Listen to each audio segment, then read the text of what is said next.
Hey everyone, welcome. Today I'm going to be doing a video about the 2020 Senate election. So we'll start off with Maine here.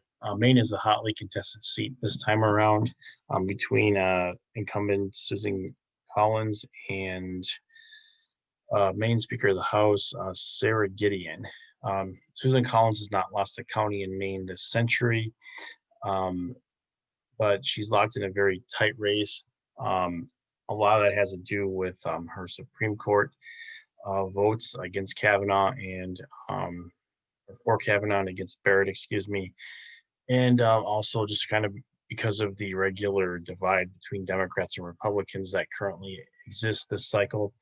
Um, I think that the Trump factor is definitely in play. That there's a lot of Democrats who normally would vote for Collins, but will be voting Democrat because they are not happy with President Trump.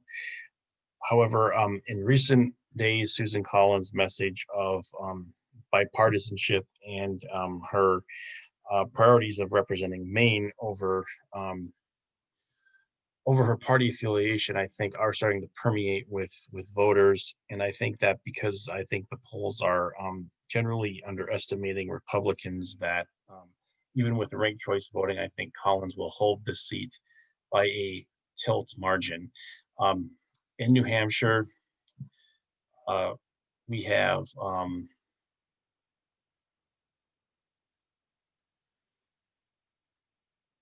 we have Gene Shaheen, who's running against Brian Messner. I don't expect Sharp and O'Donnell to be that much of a factor here. I think that the state will probably go. I'll put this as likely as a likely Democrat. Um, I would estimate the margin to be leaned to likely. So probably looking like maybe a 6 to 7 point win here for Shaheen. I think that in this cycle, I think if Scott Brown were running, it would be a much more interesting race. But I do expect Shaheen to win this without too many problems. Um, moving on to the state of Massachusetts. So in Massachusetts, it's Ed Markey versus Kevin O'Connor. I expect even with Markey breaking hard to the left on things like the Green New Deal, I still think this is going to be a safe seat for the Democrats. Rhode Island, where Jack Reed is running against Alan Waters.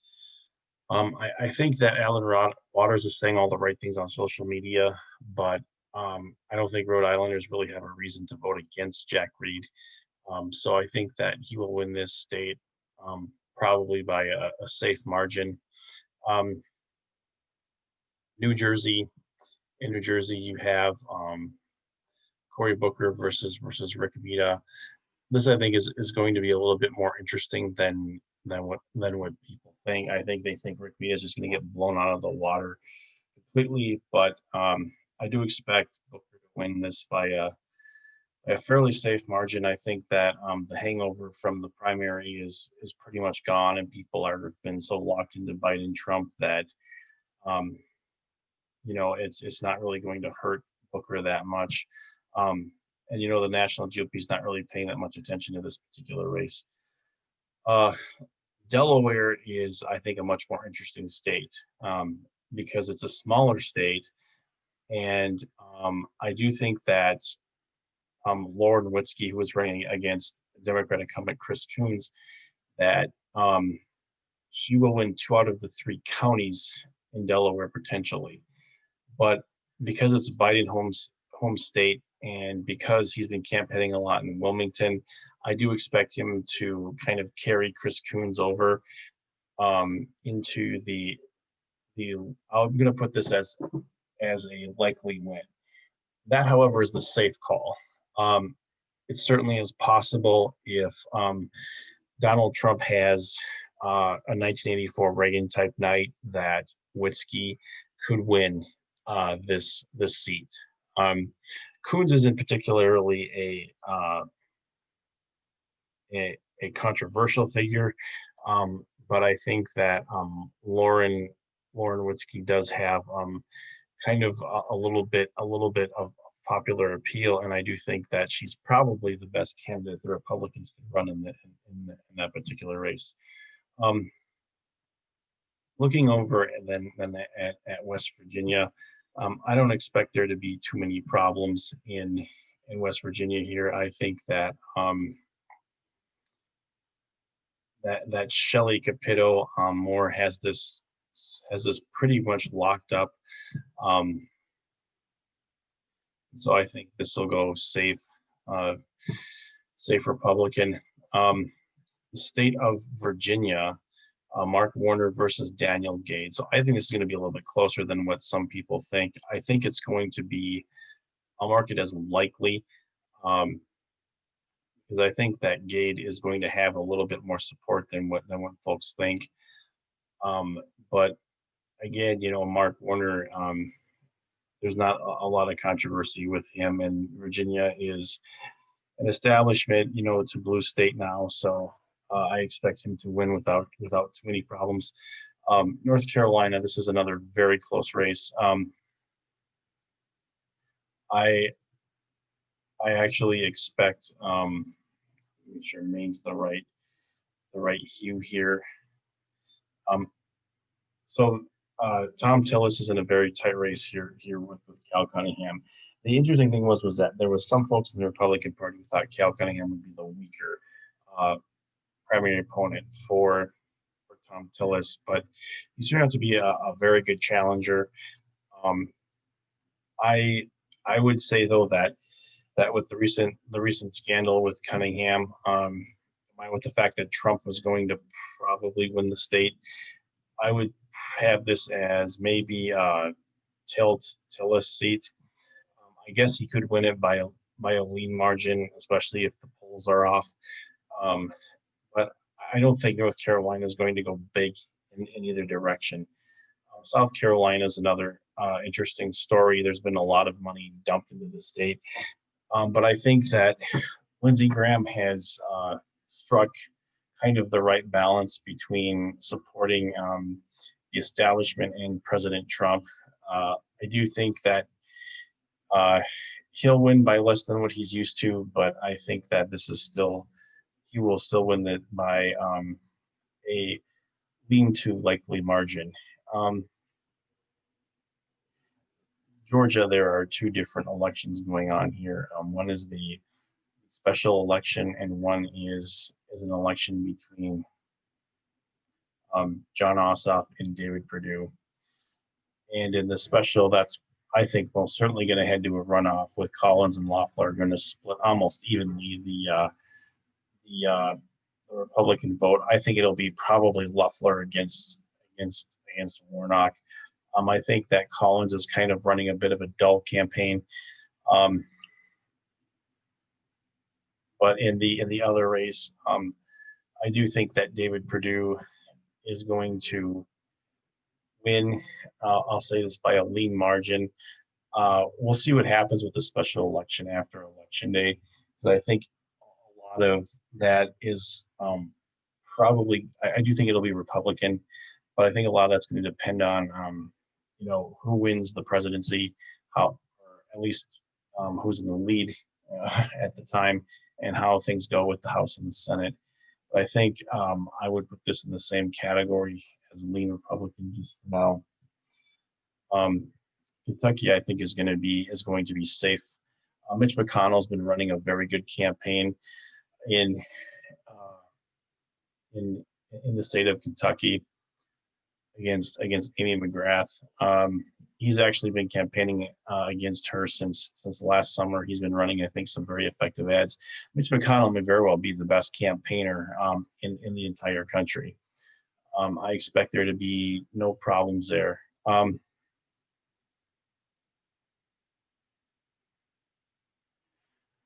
then, if we go south here a little bit and we look at Tennessee, um, uh, Bill Hagerty going up against Bradshaw.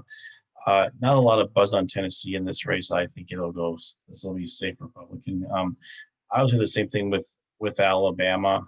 Um, I think Doug Jones, he was elected as a Democrat. He's voted as a Democrat, and he's just not the right person for Alabama. I think that Tommy Tuberville is he's a popular candidate, who's got very very broad appeal. Um, Mississippi, again, nothing uh, to write home about here. So I think this will also be Cindy Hyde Smith wins that safe. Um, in In Louisiana, we have Cassidy. Cassidy will win safe. Tom Cotton, he'll he's going to win safe. Illinois, the race between Kern Jr. and Dick Durbin. Now, I think this is going to be a little bit more interesting than what people think. If you're looking for Dick Durbin to win this race by 25, 30 points, I don't think that's going to happen. I do think it's going to be regardless likely, because Durbin, he brings home the bacon. He'll probably be able to win a lot of some of the rural counties that Trump is going to win. Um, but I expect him to get between like 55 and 60% of the vote. His opponent did have, I think, an interesting endorsement from one of the major newspapers in the state. Otherwise, there's really not too much buzz with that. Looking at the state of Texas, between John Cornyn and Mary Jennings Hagar, I think this state could go. It could be likely Cornyn, but I think it's going to go safe. I think you're going to see some split vote with Joe Biden, and want Joe Biden as president, but with John Cornyn as senator. Oklahoma, uh, Jim Inhofe, I think he is going to win that easily. Um, Wyoming, I think that Cynthia Lemons will have this wrapped up. This is a very reliable Republican state. There's only like a couple of Democratic areas in here. Just a couple of Native American reservations, and then Grand Teton County out here tends to be a little bit more liberal. But I think that Wyoming might be the most Republican state in the whole country, actually. Um, in Alaska, which is I think a little bit more interesting, where Dan Sullivan is running against Al Gross, but I think that Sullivan will probably win this. Um, it could be a likely margin, but I think he'll win it. He'll win it safe. Um, so now we'll also jump over here to Idaho. Jim Risch is running again, and he will win this state without a problem. So looking at Oregon, this could actually be a little interesting, because I don't know that Jeff Merkley is going to win the state by a likely margin. I think that there's that the Republicans in the Portland area, as well as in their stronghold in the eastern part of the state, are going to come out big for Trump, and I think that that's going to help out the Republican challenger. I think that that Merkley will probably win this. I'll mark it as likely. Um, it could be safe, but I think that there's going to be a little bit of a Trump factor there, and maybe even some split ticket voting between Biden and the Senate. Um, so now I think we're looking at some of the more interior races here. So looking at South Dakota, Mike Rounds win this easily. He's pretty well liked. He's done a pretty good job. Same thing with Ben Sasse. The good thing about Nebraska for the Republicans is that the state's not split up into three different areas for senator. So I do expect Ben Sasse to win pretty easily. He did have some interesting things to say about Donald Trump recently that were not fantastic, and that I think might hurt his overall margins for reelection. But I think overall he's going to carry this very reliably Republican state. Now, Kansas is a little bit more interesting because the state has had some interesting trends towards the Democratic Party that kind of started with Sam Brownback about 10 years ago during the height of the Tea Party era and the cuts that his government insisted on making. Uh, with that, uh, some folks would say very adversely affected some local programs, especially schooling and education, as Kansas was kind of seeking to compete with states like Texas, for example. And the elite media, particularly Yahoo News, hit them pretty hard, fairly consistently. They were kind of the pinata there for a while, and I think that that really kind of has moved the needle somewhat in the state. Also, uh, some of the trends in the Kansas City area um, have also, I think, started to weigh on the state a little bit. But in this particular election, we have Roger Marshall, and I don't think Jason Buck is going to be that much of a factor here. Um, I think it's just really a question of how much Roger Marshall is going to win by, and I think he can. Considering that there's a lot of energy with Donald Trump on the ticket, I would expect him to run a few points behind. But I think that this will probably be a likely to a safe state for the Senate. But it's a state again that I think Republicans have taken for granted, and it really has kind of hurt them in some recent cycles here. Um, the other interesting state is is Montana. Montana, though, has not been subjected to the same kind of local pressures that Kansas has. In fact, I would expect Steve Bullock is a really good candidate. He's probably the best candidate that could run this cycle for the Democrats. And again, for the last several cycles, I would say going back to 2006, the Democrats have done a really good job of running from their perspective, some quality candidates, getting people to retire when they need to, getting independents in to challenge Republicans. So they've really been on top of their game, and I think that has kept the Republicans from running up their Senate margins into the mid, if not the upper 50s. Um, so Senate is definitely in play this cycle, but I do think that Steve Daines is going to win Montana. You know, Electing people for senates, whether you're more a red state or a blue state's a lot different than voting for them for governor. So I do think Daines will win by a lean to likely margin. Um, Colorado for the Democrats, I think, will probably go. I'm going to mark this as lean just because I think Corey Gardner is going to overperform. I think he's going to do better than what people expect. But for a while now, the thinking was that if Hickenlooper could win the primary, that he would be able to oust Corey Gardner. And I don't think that that's an unreasonable assumption. I think there's an outside chance that Gardner could win if there's like an unbelievable amount of people who want to split their ticket. But I think that a lot of the anger in parts of Colorado at Donald Trump has trickled down to the GOP. And although I think Gardner has distanced himself from the president um, by not having him come and rally in Colorado, uh, I think that will help Gardner, but I don't think that that's going to be enough.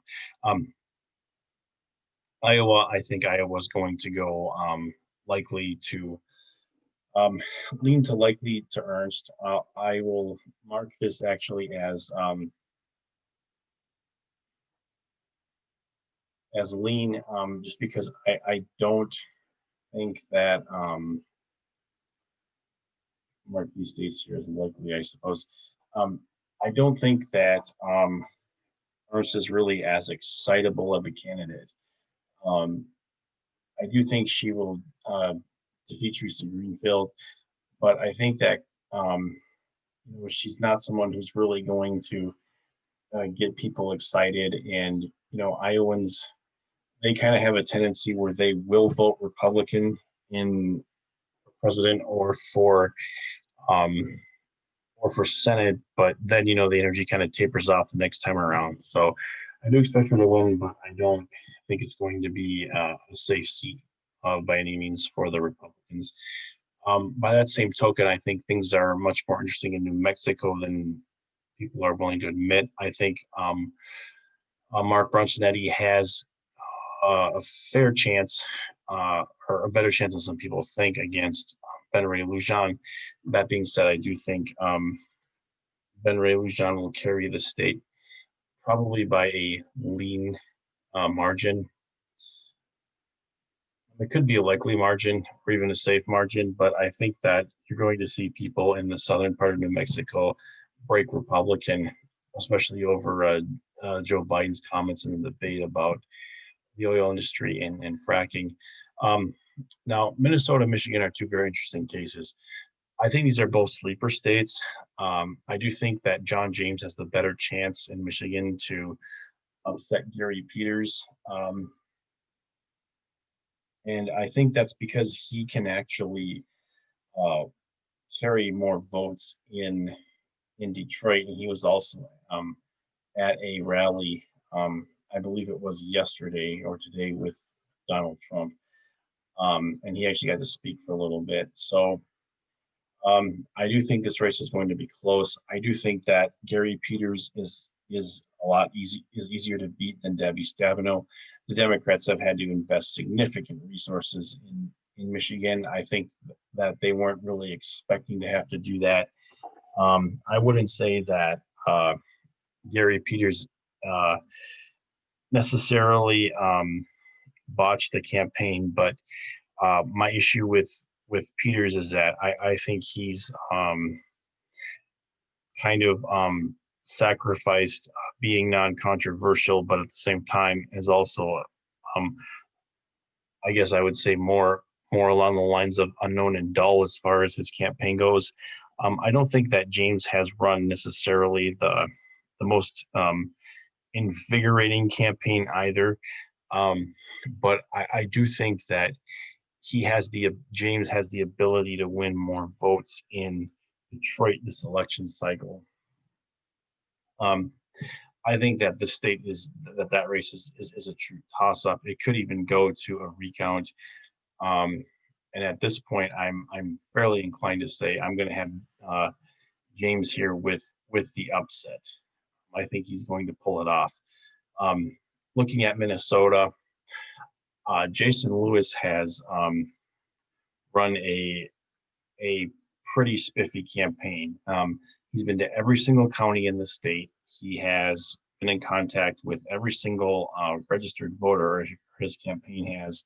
Um, his opponent, Tina Smith, was really beleaguered over the summer with the George Floyd situation and subsequent riots. I really kind of felt like she was um, kind of stuck in Minneapolis and was told to really not do anything for fear of offending, one side of the issue or the other as time kind of marched on. And so I kind of felt like her hands were tied for weeks on end, while Jason was able to kind of come out and hammer her pretty hard on all of the right things.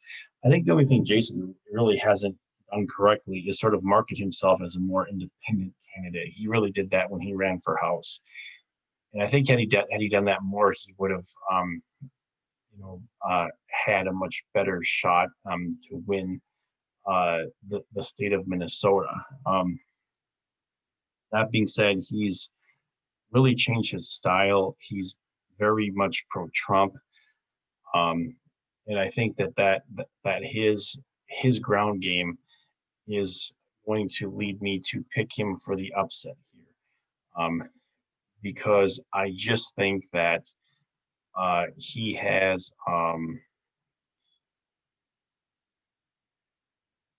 I can get the shade right while I had it.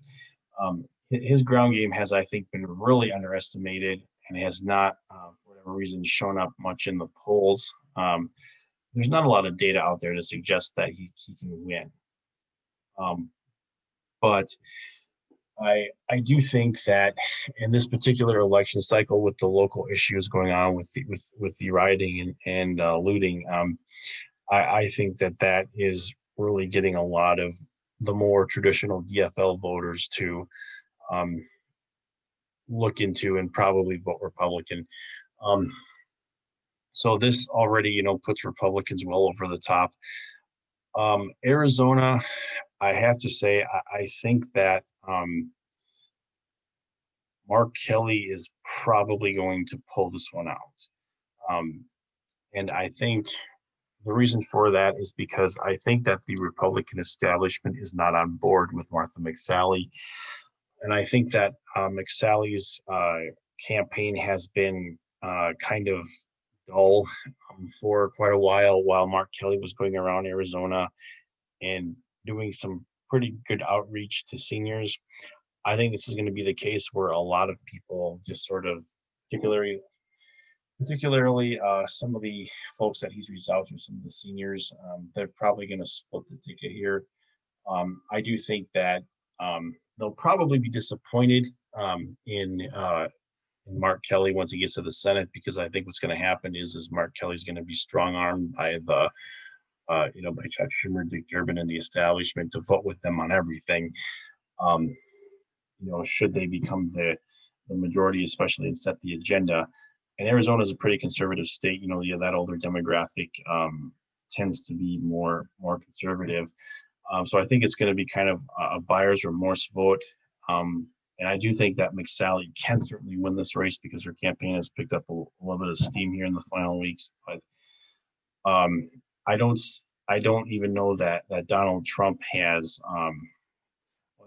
one of the reasons, according to Red Eagle, why he's not even in the state is because he doesn't think, McSally spend a lot of time there, because he doesn't think, McSally can win, or at least that's one of the reasons. So I think Mark Kelly, despite kind of the Johnny come lately, uh, endorsements for McSally from his fellow astronauts, and the fact that McSally, I think she just got her campaign going too late.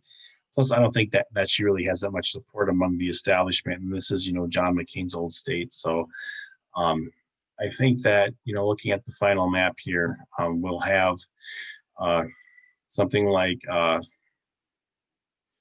54 Republicans to 46 Democrats, with Sanders and King caucusing with the Democrats. So that is our map, and thank you so much.